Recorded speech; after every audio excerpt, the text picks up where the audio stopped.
Got it. Oh, Hello. hello, everyone. How are you? Another Another beautiful day. wonderful. Yep, exactly. I was gonna say another wonderful Monday. How's everyone doing? Um, we are excited. We're going to talk about habits today. Yep. We're going to talk about it in a fun way. Um, I specifically have a method, right? We go back and watch, we've got Maggie's rewiring limiting beliefs and 6 pillars of self-love, which I love because I've never seen self-love explained in that easy to understand way. Um, but my thing is building sustainable habits. And I also have a system for that. And so we really love to share with you our master tricks of the trade here. And this is just another really good one because habit building is the key to just creating really good life systems and routines in your life. And Maggie, talk about habits for a minute. Like how important are habits in your life? Habits are everything. And if you think that you don't have habits, you are incorrect. Mm. Everything. Good or bad. I mean, it Yeah, doesn't matter. They're exactly. there. Right. So like a habit is just basically what is a habit? It is it's a formation of activities or behaviors related to some sort of reward. And habits can outlast the actual reward. It's been proven in research. But a habit is the same as you waking up at 5:30 and going to the gym Mhm. as you pressing snooze at 5:30 for 30 Right. minutes and then getting up at 6 and not going to the gym. That's also a habit. A habit is any sort of ingrained behavior that is repeated over time. And simply, like, just for a little bit of science behind it, we're all like, we spend about 50% of our day in habitual behavior, habitual thought, habitual action. And we do this because we are biological beings. And so it shortcuts our like metabolic need and caloric intake need Mhm. to have these pathways that are sort of sewn up tight and zipping through. When we Mhm. are in habitual behavior, thought, action, it requires or takes less energy from the brain. And so that's why our brain does it. It is a function of our biology to conserve energy. And we can use it in our favor, or we can Yes. continue to allow them to sort of run our lives in the background. And so, habits are really the cornerstone of the work that we do. We always say, right, that the habits that you have created the life that you're in right now. That's right. And if you like where you are right now and you don't feel like moving, well, you don't need to change any of your habits. Nope. But if you would like to make some changes in your life, if you would like to see different outcomes or see growth in specific areas, then that means addressing your habits. And it's as simple as that. So Christine is going to share with you her method to do this, which is really, really helpful because like habit, any sort of mental thing can seem sort of nebulous and like hard to crack the code of. And we're told all these myths, like it only takes 21 days to create a habit, or it takes, 30 days. It's like kind of takes a lifetime because once you stop doing it, not a habit anymore. But it's like the building block of how we create actionable, sustainable change. And Christine breaks it down in a way that is accessible and easy to follow, even if it's hard Mhm. initially to generate the momentum to create these habits that are lasting. Yeah, definitely. Thank you for that. That was love when you get into the Oh, science of it, crash Mags. course. I Yeah. know, I love that. I love that because we need to, yeah, it's very important. A lot of these things, like you said, most people don't even know that we live daily in a lot of habitual behavior. And those are really good key points to starting, how to create that change. So yeah, most people, if they don't want, don't love their life, or they have parts of their life they would like to improve, we work on New Year's resolutions, right? We've got a whole video on that versus intentions.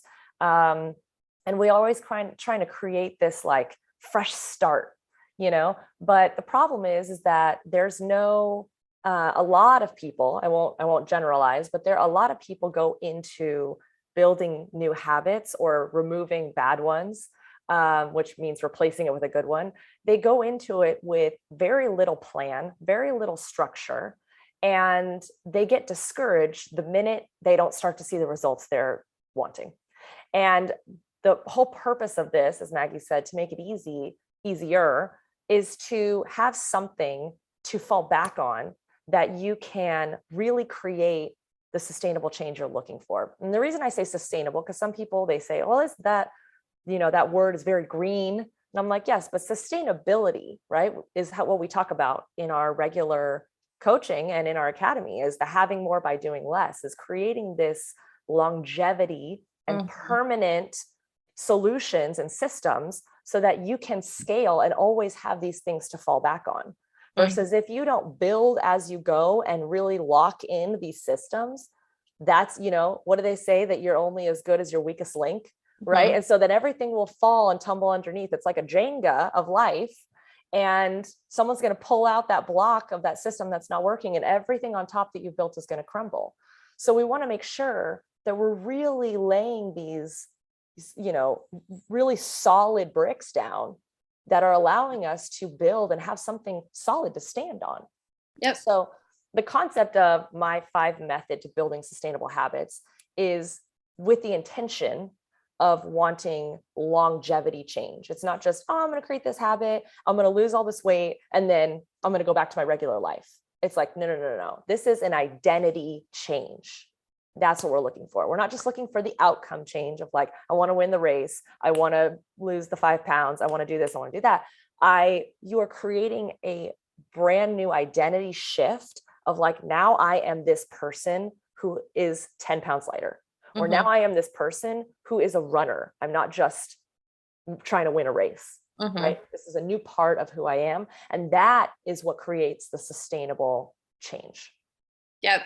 And James Clear, the king of habits. Habits, I love him. Says, he has a couple of really poignant quotes that are just like exactly hitting on what you just said. It's like, we don't rise to the level of our ideals. We fall to the level of our systems. And so you can't have sustainable change. I mean, who wants to change for a week?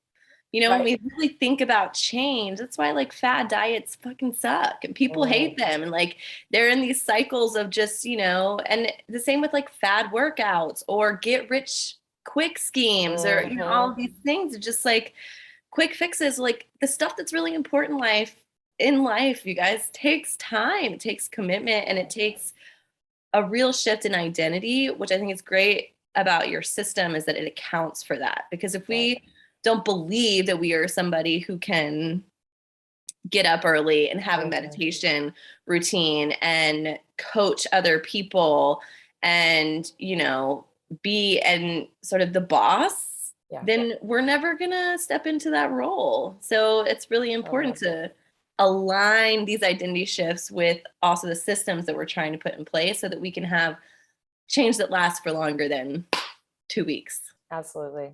Yeah, absolutely. So I have a whole, easy graphic that shows you the 5 steps of this process, which after this, if you're watching the recording, will be put in the comments section.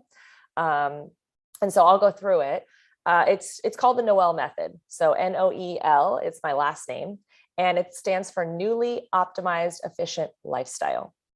And so that's what we're working towards, right? I love the concept of efficiency. For me, I'm an organized person, and I love to make sure that if I'm doing something, it's the most efficient way to do it, right? I don't want to waste time. I don't want to waste money. I don't want to waste resources, energy, any of that stuff.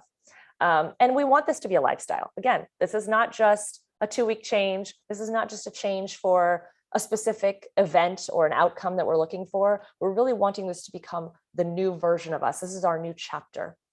So we start with, we have 1, 3, and 5 are the, I call it planting the seed, the plant starts to grow, and then you've got the fruit, right? That's kind of what we're working towards. And then steps 2 and 4 in the middle are the steps that everybody skips, right? These are the steps that require you to really create the identity change and to optimize and keep going until you create a solid system. So starting with number one, we have defining the goal. And defining the goal is really like, what do you desire, right? What's your why? This is the most important. You got to start with, why are you doing this? Because you're going to hit bumps, you're going to hit challenges. And if you don't know the reason in your soul why you're wanting to create this change, or you're doing it for someone else, you're going to fall real quick. Or approval or validation, Right. or for your own worthiness. I mean, and all that's under the umbrella of someone, doing it for someone else. Absolutely. But yeah, really taking a look. This is like, Yeah. I think, you know what, Christine, though, I feel like a lot of people miss this step too. They do. They do. They just say, right, because something will happen, like, oh, I've got a wedding to go to and I need to lose 10 pounds, right? Yeah, they'll set the goal, right? That's their goal. I got to lose 10 pounds. And my why is that there's a wedding, right? But then again, what is just the way that Maggie goes into all of the, the emotion behind that? What's the reason for that? Because if you showed up the way that you are, do you feel like you're going to be scrutinized by people? Mm-hmm. Why do you want to lose the weight? Do you want to be healthier? Do you want to feel good for yourself? Or are you thinking that you can't show up looking like this because your family is going to X, Y, and Z, So once you get real deep on the why of what's going on here, that's when you really know if you're setting a goal for you or if you're setting it for an external reason. And so that, again, what you desire, I think you say a lot of people skip the step too, because a lot of people, they're just going through the motions of the day, right? We're in the habitual behavior. We're going to work. We're, kids at soccer practice, doing all the things. And then we're like, what do we actually want out of life? Right. Mm-hmm. And what we actually want, if you want to go travel the world, well, great. You need money to do that, right? Or you need time off, or you need maybe a job that is remote online. What are the steps we need to take to get to that point? Mm-hmm. Right. And that's kind of like figuring out what you desire. So then we go into step two. Step two is eliminating the distractions. So there's a little bit of two parts to this. So the first one is removing all of the temptations and the energy wasters, right? So this is going to be toxic people in your life that are just drama, that just waste your energy when you're on the phone with them, or you're going to lunch with them or whatever. And a lot of this can be family. So that's very hard for people. It's like, oh, I can't just drop my family. No one's asking you to drop anybody. We're just asking you to create healthy boundaries in your life so that you can, we have a whole live on creating healthy boundaries. That's what's so cool is we try to break down and do lives on parts of these. Mm-hmm. So, right, we have a whole live on, creating your why and all this stuff. And we have a whole live on setting boundaries and all these things. So you can go and you can see those. And then that becomes part of this sustainable habit building system. So we're removing that. If you are trying to, I keep bringing up the weight one because a lot of people want that, but if you're trying to eat better, eat healthier, we're not buying chocolate, we're not buying sweets at the grocery store, because you just remove the temptation completely, right? We have a whole one, right, Maggie, on willpower, right? And we talked about the fact that, like, why feel like you're a failure because you can't have the willpower because there's snacks in the pantry and you're supposed to fight against that. That's not normal, right? That goes against our human behavior. Just don't buy them in the first place. Why are you trying to build this? You don't get a gold star if you reject the snacks, right? So take it completely out of your reach. And then the part B of this is really understanding the identity shift, embodying the new identity. And we do that right after the why, because once you're solid on what it is that you want, then you can embody what that is, right? You want to win a race. Well, what is it, right? And you're a runner or you're a cyclist or whatever. What does it take to become a cyclist, right? You want to read more, right? Don't just say, oh, I'm going to read this book here, I'm going to do that, No, become a reader, become someone who reads regularly, right? And that is something big that, in Atomic Habits, James Clear talks about as well, is the identity shift of that. And that's why that was super important for me to include in my method, because that is really the whole part of what we're doing here to create the sustainable change. We're not just creating habits, to like, again, have a, couple weeks or even a year. And then after that, the habit's going to leave. That's not the point of this, right? Well, this is as old as like Aristotle. Like I mean, yeah, we become builders by building. It is right. like, in order to shift who you are, you must begin to embody Right. pieces of who that person is and cast votes through your behavior for who you are trying to become. And we often think, and you're going to touch on this too, that if we want to become a reader, we have to suddenly start reading an hour a day. Mm. And that's just not No. how it works. You have to read for 5 minutes a day, because surely any reader, any person who identifies as a reader, reads for 5 minutes a day. Right. Right. And so just start there, like starting with these small little Absolutely. shifts. We think that our behavior has to monumentally change, which is where people Mhm.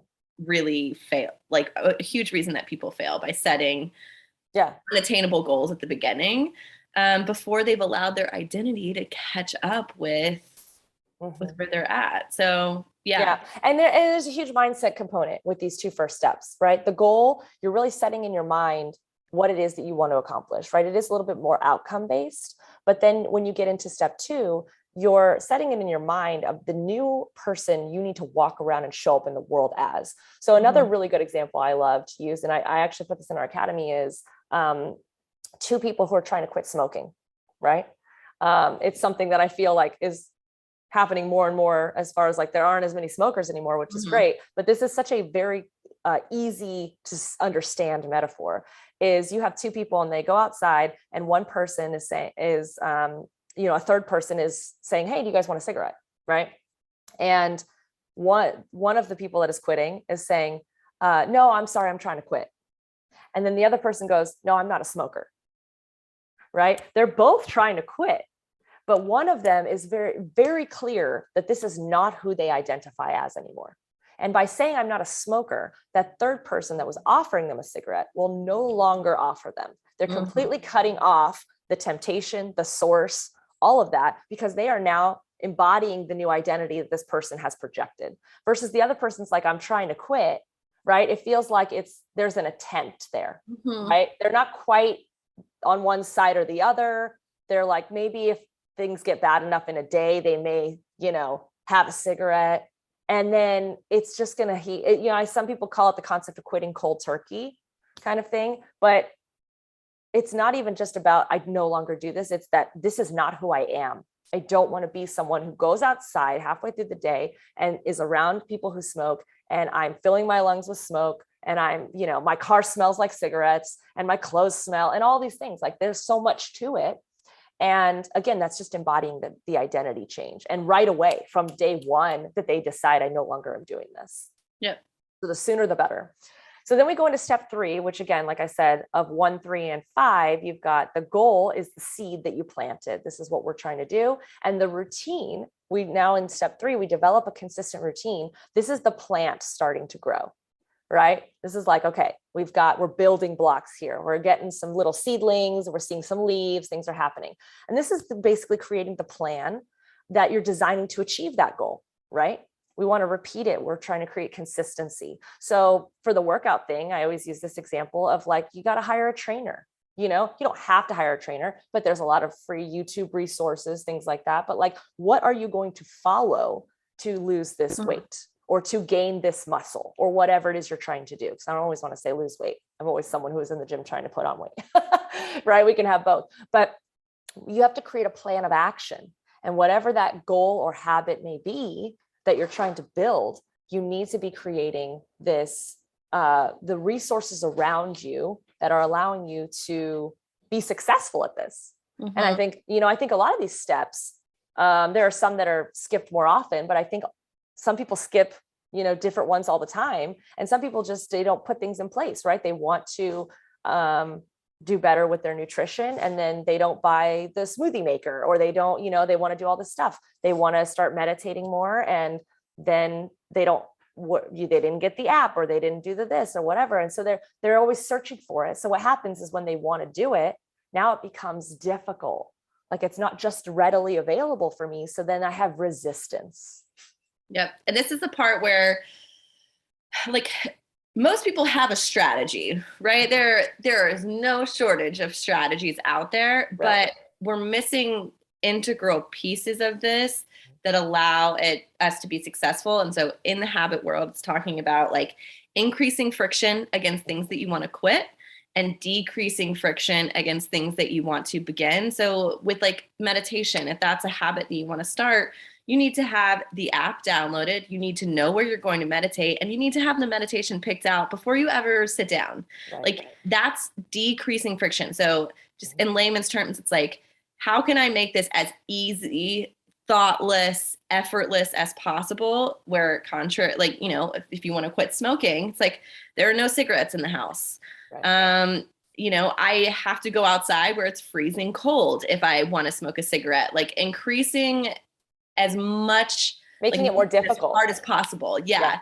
To do those habits too. And thinking about like, what are all the actual steps that I need instead of just saying, okay, I'm picking this workout plan.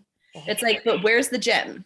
What are you wearing? How are you getting there? When are you going? What time of day? You know, there's a lot more that goes into, it's not just enough to pick the strategy. It's like, you've got to create the whole routine in order to really be successful. Totally. And this is also a really cool part. You know, I didn't really include this 100%, but this is where you would find a mentor or a coach or someone that's already done this thing that you're trying to do, which is why, you know, Maggie and I have a business coach. We've got life coaches. Coaches have coaches, you know. This is why we have our academy, because you want to have someone and hire someone to guide you that they've already created the result that you're looking for, right? That's a quick, direct line. And that is something that in the last 5 to 10 years has evolved and developed so much in our life coaching space. So this is where you would, you know, create the plan, hire the coach and be like, and the coach is going to be like, okay, we're going to do this, this, and this. And you're like, great, I feel good about this. You need to go out and you need to get this and you need to have this prepared and da, da, da. And it's like, okay, great. So then you start creating this routine and you know what your habit building steps are going to look like. Right. Yep. So then we go into step 4, where we optimize with aligned action. So what that looks like, this optimization process is what a lot of people, you know, these New Year's resolution people, right? They jump on and then by February, the optimization is just not happening.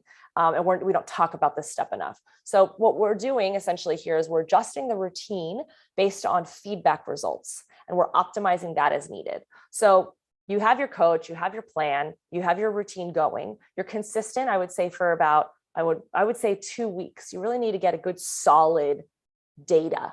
You know, you don't just want to say, oh, after 2 days, it's not working. It's like, well, it depends on the goal, but like most of the time, you just really need to have a good solid 2 weeks. And then you start to see, how is your reality shifting? How are you doing? Are you getting closer to your goal? Are you getting, you know, and then the biggest part here to remember is you will not be hitting the bullseye on the first try. And your goal should not be to hit the bullseye on the first try, because that's very rare. It's not to say it can't happen, but it's also to say, like, habit building is hard, right? And whatever it is you're trying to do, even if you have the proper coach or trainer, you have the proper things in place, the resources, you've done the whole thing. And maybe you thought that your body, your mind, your whatever was going to react a certain way, and you're seeing that that's not happening, right? So now you need to optimize. You've gotten some feedback results. You're not getting quite the desired result you were looking for. And you need to now switch up your plan, your routine, go back to the drawing board or just tweak a few things, right? Pivot here and there.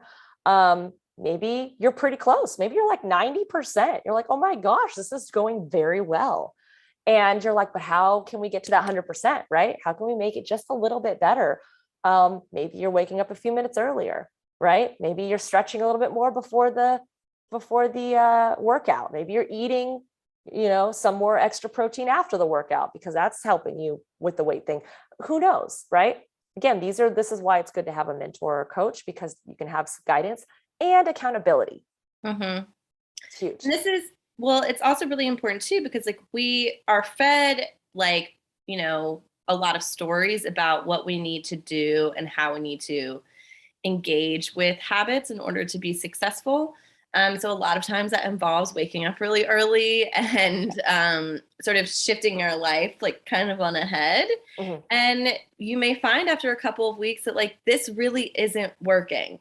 I am getting up early and I am, showing up, but I am so dead and like mentally tired.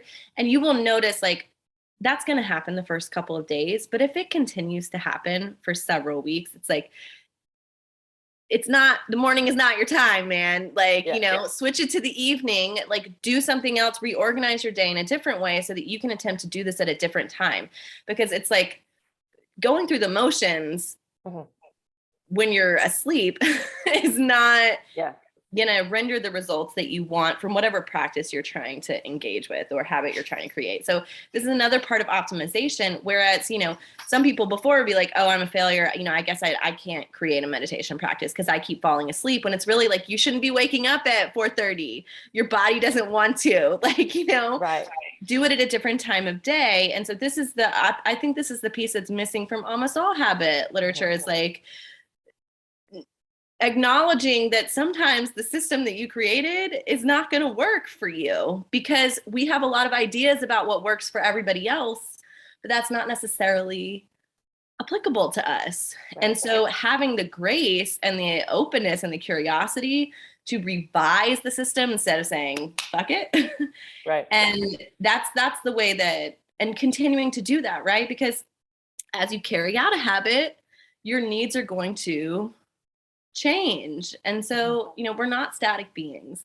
As we grow and evolve, a habit that we still want to continue cultivating and honoring, we may have to change and tweak the system as we go continually. So this is like, right. Sort so of and I have that in there too. Optimize as needed. Because now you're going to get 2-week results. You're going to get 1-month results. You're going to get 2-month results. You're going to get 6 months results, 1 year results. And the idea is you want to keep going with that and making sure that the habit is continuing to be aligned with the result you're looking for, going back to the why, right? And so that's why it says optimize with aligned action, because you want to make sure that it's aligned.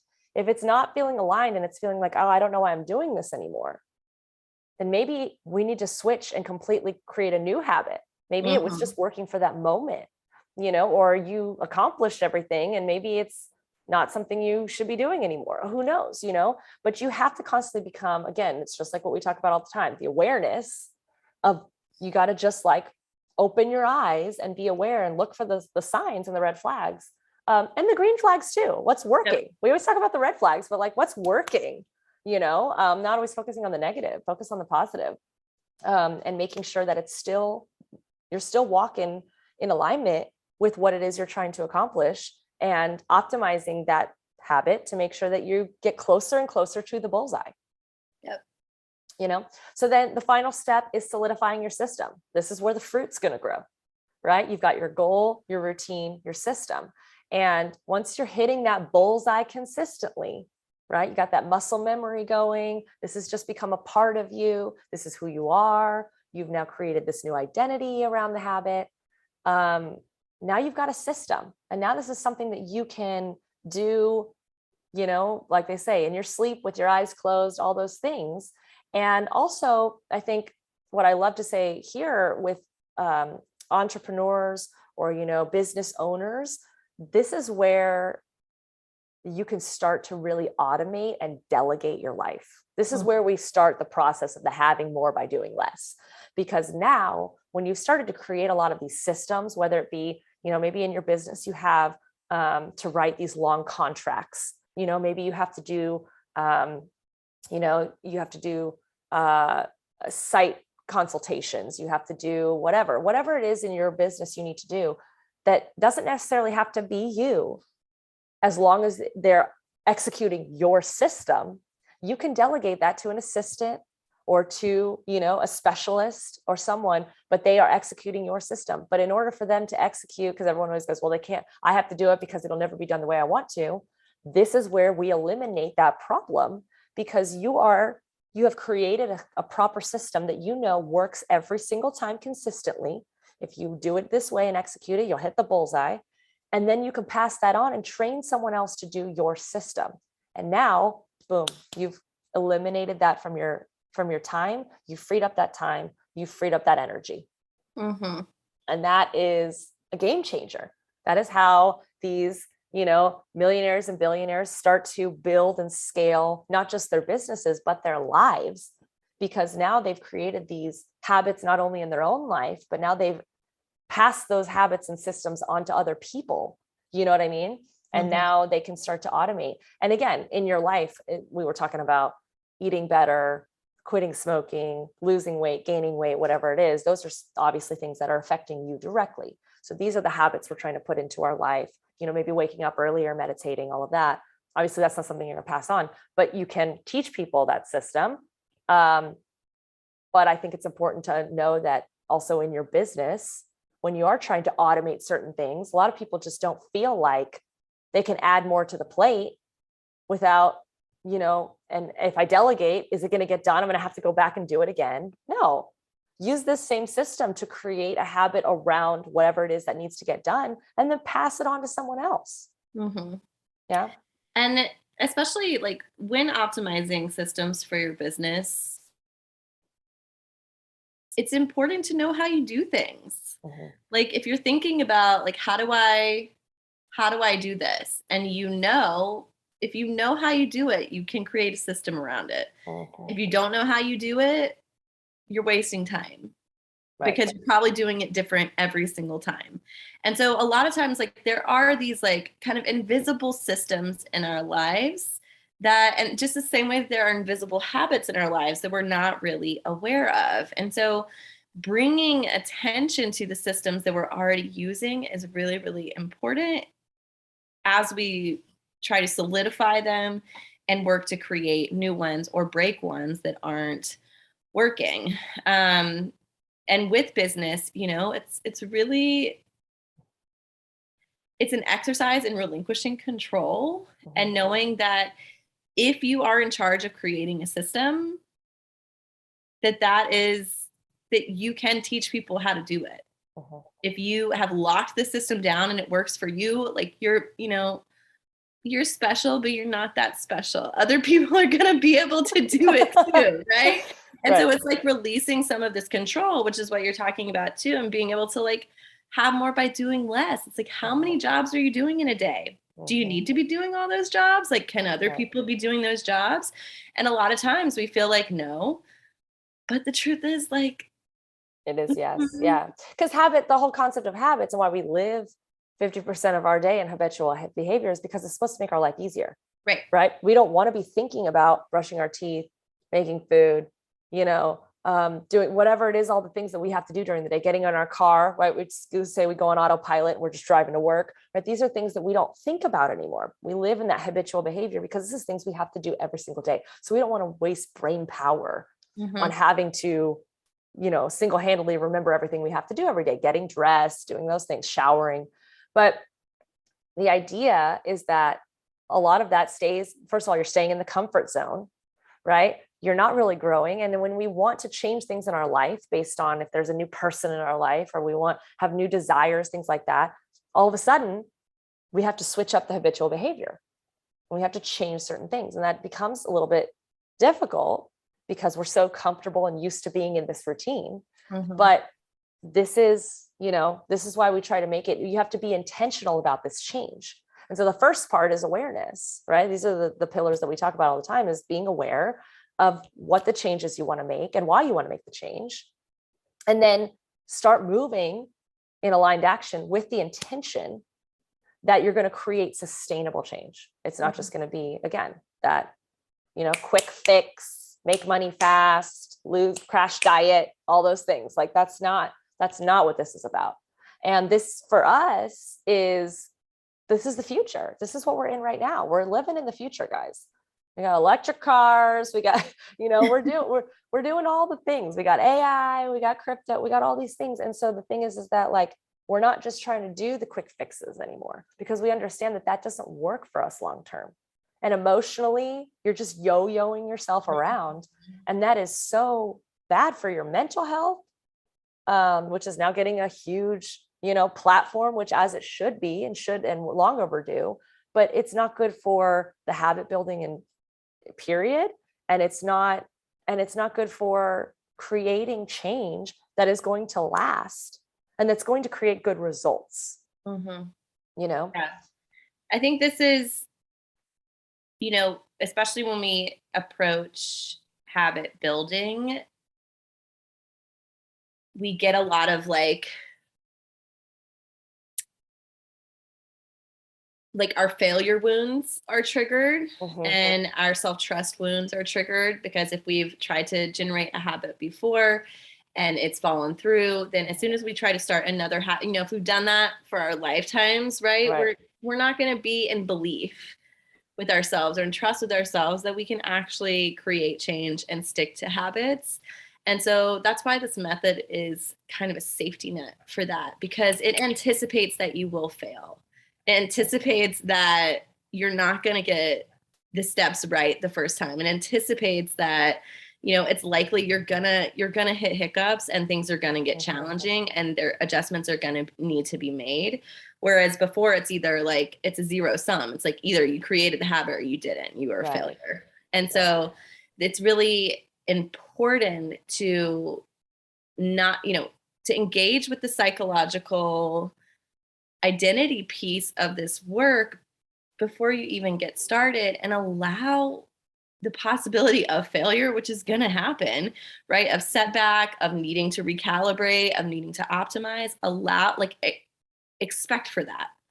But that's not right. We talk about failure being a lesson or redirection. So that's the thing. Maybe it could be a lesson where, that you learned something in that moment and you realized, okay, this is what I need to do. Or it's a redirection saying, like, again, that bolt hitting that bullseye, right? If something is not working, it's not, oh no, it's failing. It's like, no, it's just bumper cars, right? It's feedback that's getting you to pivot in the correct direction. And that's what most people, that's a mental thing. That's why Maggie and I's curriculum goes so well together, because that's that mental, belief system of like, you see something happening, you're like, it's not working, I'm failing, I knew I couldn't do this, I haven't been able to do it in the past. And you start getting down on yourself. And it's like, no, the universe is not saying that at all. It's saying, I know that this is a hard path to see because you don't see the whole staircase. So I'm just telling you, okay, take a sharp left. Okay, take a sharp right. Right? It's just redirecting you so that you can get to the bullseye faster. And if you look at it more as a redirection and less as I'm failing, then you'll just keep on the course because you're going to get to the end. Yeah. That's it. Keep on, y'all. Keep on keeping on. I love it. So so I'm going to put this graphic in the comments so you guys can really see as I was going through. You can rewatch, or for those seeing the recording for the first time. And I hope that this helps you to understand how to create a lot more, first of all, want to create more habits, good, positive habits, because those can always be scary if you don't have a game plan. Then also, like Maggie said, kind of a foolproof method of accountability that allows for a lot of the normal human behaviors around creating habits.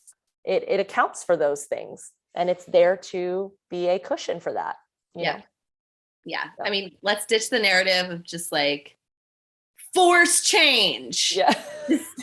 Muscle up, hustle, deny every human power through. No, we're done with that. That is not the vibe anymore. We are doing this in what feels aligned and what's creating the change that you want to create for you. Not for someone else, not for validation. And I have to say, honestly, I'm so excited.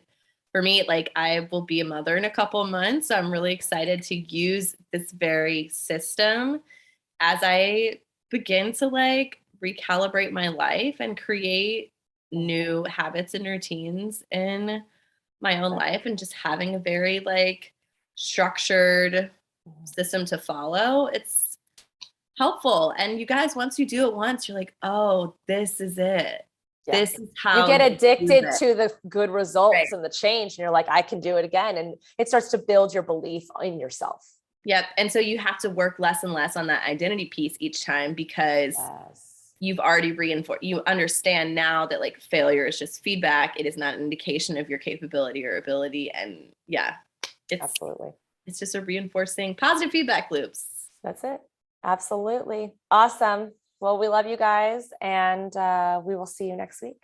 Yeah.